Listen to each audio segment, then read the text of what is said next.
Welcome back to the Dr. Jonette channel. Today we are making a healthy, hearty, vegan Irish stew.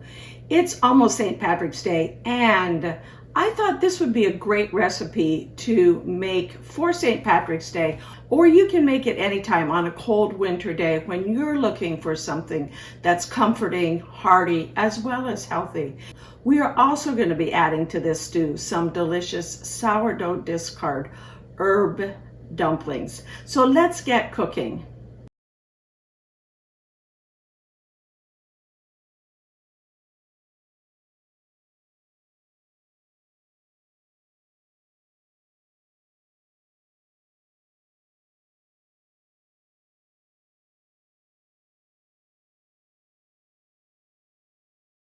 For our sourdough discard dumplings, I made sourdough bread yesterday and had some sourdough discard. So I set some aside, about a half a cup, and we're going to be using it in our sourdough discard dumplings that we'll be putting into our Irish stew. Also, I wanted to say traditionally Irish stew uses beef, but we're making it vegan today, so I am using kidney beans instead of beef. I'll be adding them at the very end, and it will make a healthy, hearty, delicious stew for you. So I've got in my bowl here about 3/4 of a cup of flour, and to that flour I'm going to be adding a half of a tablespoon of baking powder, some salt, about a teaspoon of salt,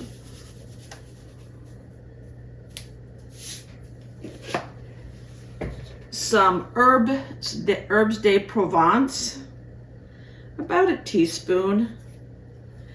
Many dumpling recipes call for an egg. Instead of an egg, since this is vegan, you could use just eggs, or I'm using a flax egg. Flax eggs are flax seeds, 1 tablespoon of flax seeds mixed with 3 tablespoons of water. Let it set about 5 minutes. This has been setting probably about 10-15 minutes, and then you can add it to your recipe.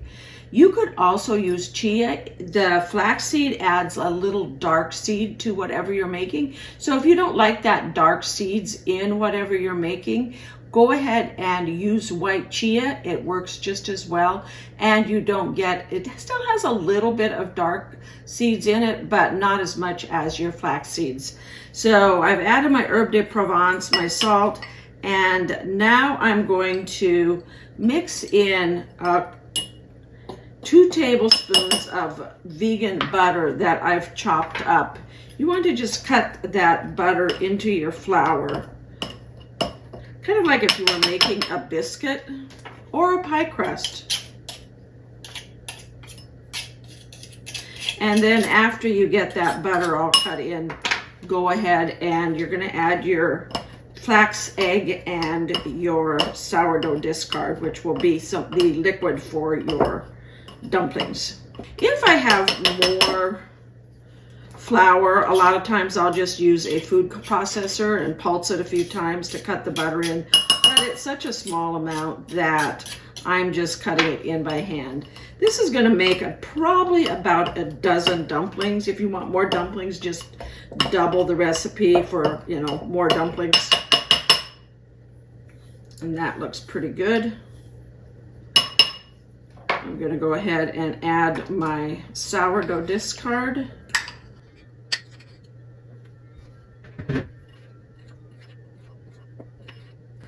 And my flax egg.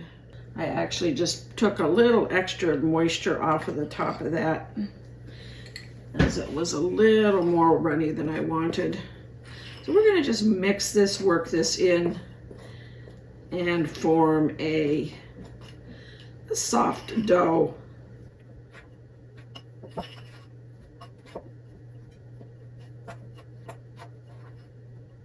I think I need the rest of that moisture liquid here, so I'm going to add that in. It's easy to add in a little extra moisture. It's sometimes hard to take it out, but you could always add a little extra flour as well. These are a little on the dry side. You want to try to not over mix them. Even add a little extra water to it. We'll see. What I'm going to do now is I'm going to just take a tablespoon and we're going to make the dumplings, and then I'm going to put them in the fridge and let them rest. That looks much better. So what I usually do is I take about a tablespoon cookie scoop and just roll the dumplings into balls with my hands.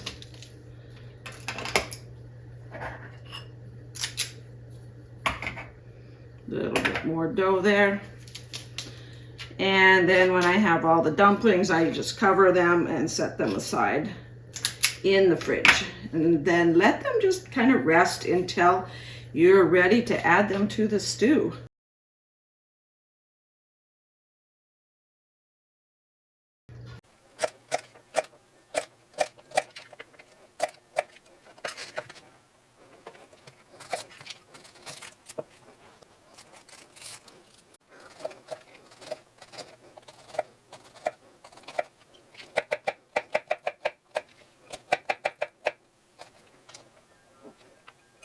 So we're going to start making our Irish stew by sauteing some carrots with two medium carrots, 2 sticks of celery or 2 ribs of celery, and a medium onion. I've gone ahead and diced them all up, and we're going to put them into our stew pot here and saute them. So while that is sauteing, let's go ahead and talk about our neuronutrition nugget.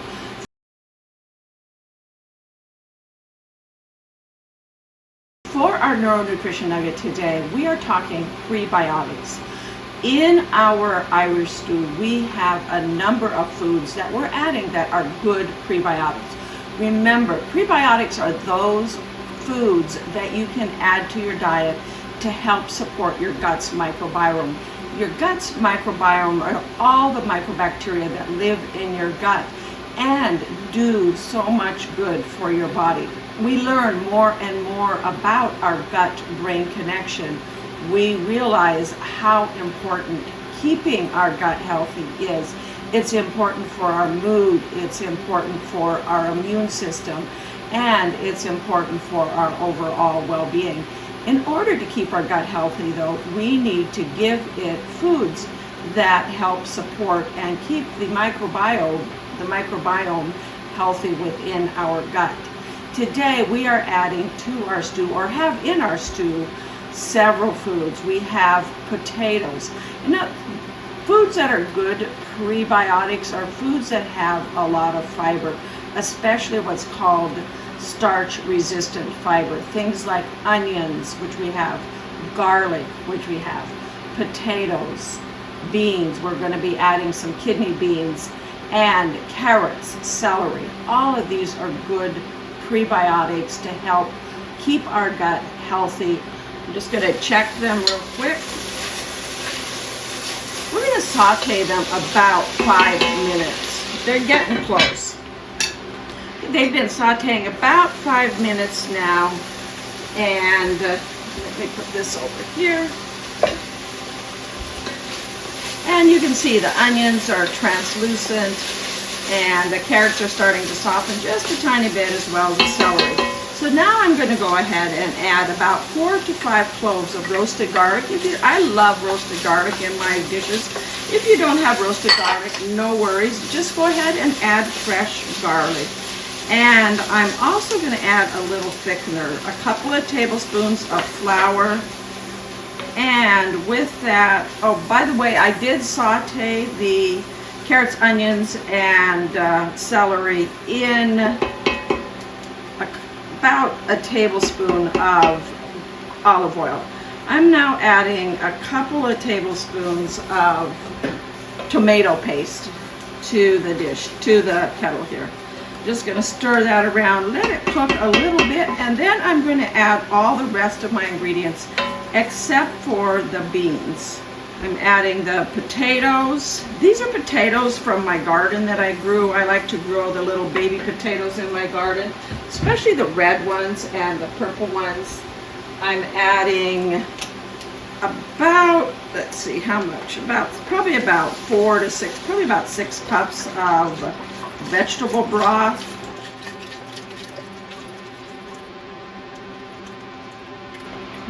It's a quart actually, so I guess it's 8 cups.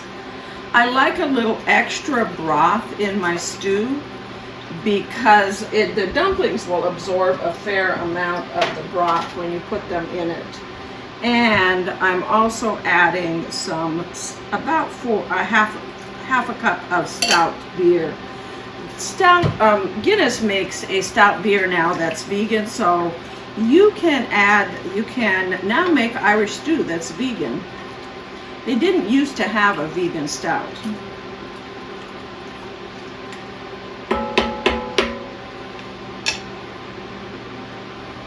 And I'll turn that up a bit and we're gonna let that cook.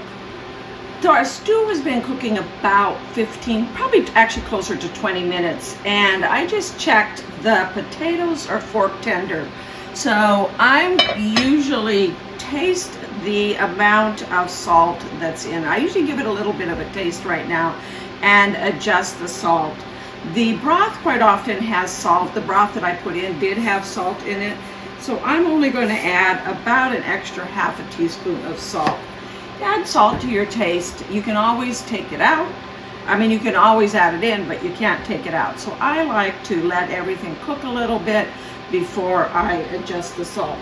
And we're going to go ahead now and add the dumplings to our stew.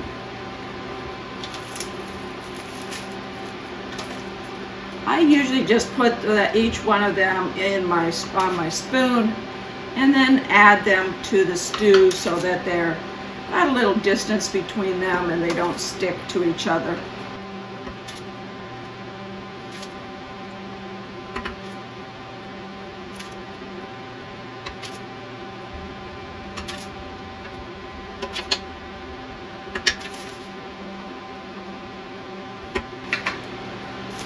And I'll put the lid back on and we're going to let those dumplings cook for about another probably 10 minutes or so. Once the dumplings are all cooked, then I'll add in the beans. See if I need to add anything to thicken it a little bit. What I usually do is I take out 1/4 of a cup of the juice before it cooks, and I can then either add that back in at the end if I don't need to add any thickener, or put a little cornstarch in the liquid and use it to thicken it just a little bit if needed. The other thing I like to do is once the dumplings are cooked, I like to pop them under the broiler and they're sitting on top of your stew, and I like to brown them up just a little bit. So while our dumplings are cooking, let's talk a little bit about our simplest smart tip. When you're cooking, you may come across different combinations of herbs, like for instance the herbs I use today, the herbs de Provence that I put in the dumplings. And also, now that I think about it, I do want to add some to the stew as well. While those dumplings are looking delicious in there, by the way. Let them cook in the stew these last few minutes here. Normally I would add them much earlier, but sometimes you forget something and you add it a little later. It still doesn't, in this case, it isn't going to affect the stew will still have enough time to cook them. We've got about another 5 minutes or so. And, you adjust, you adapt as you go along. Anyway, if you have a combination of different herbs and you don't have that particular spice, look it up and you can make your own herb de Provence, your own Italian seasoning, your own whatever combination of herbs that you're making. I grow all of my herbs in my garden, and at the end of the summer I dry them, and then I create different combinations of herbs that I like to use in my cooking.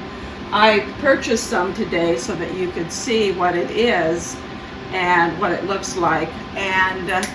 But a lot of times, like, this is a really nice container, and I will refill this container when it's empty with my own herb de Provence combination that I make. I put things like rosemary, thyme, summer savory, tarragon. Some people add fennel. I don't like fennel in mine. And you can customize it. That's the great thing about making your own herb combinations. You can customize them. Add the herbs that you love. Leave out the herbs that you're not so fond of.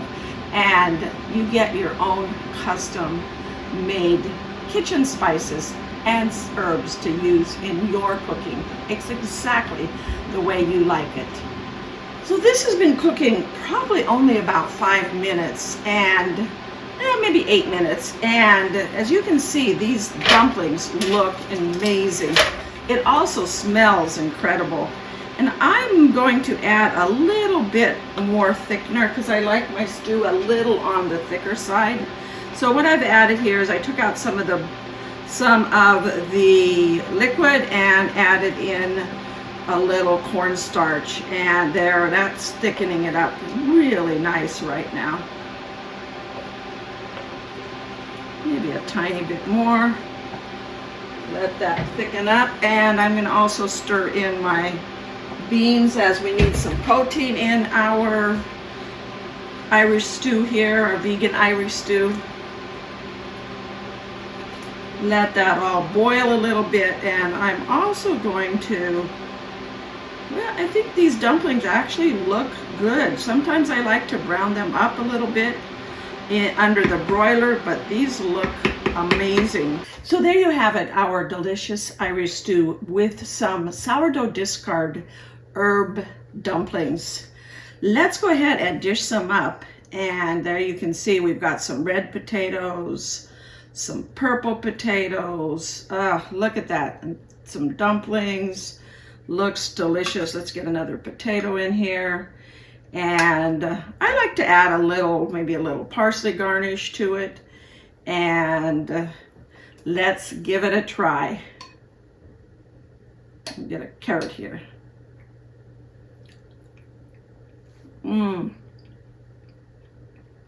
That is the perfect stew for St. Patrick's Day or for a chilly winter day. I'm going to cut one of these dumplings open here so that you can see the inside of the dumpling as well. You can see it's all puffy and soft, delicious looking. This recipe is vegan, and Farmer Fred isn't a big fan of vegan. So this isn't a recipe that he would be excited about eating. So a lot of times what I do is I'll cook something non-vegan for him. If I was making this for him, I would add the beef instead of the beans. Either way, the stew is absolutely delicious, and it's brain healthy, heart healthy. And for the full recipe, go to my website at growwithdrjonette.com. Click on the like button as well as subscribe for this recipe, as well as more vegan recipes and non-vegan recipes. Recipes that Farmer Fred likes and recipes that I like. If you're vegan or non-vegan, the important thing is to try to make healthy food choices.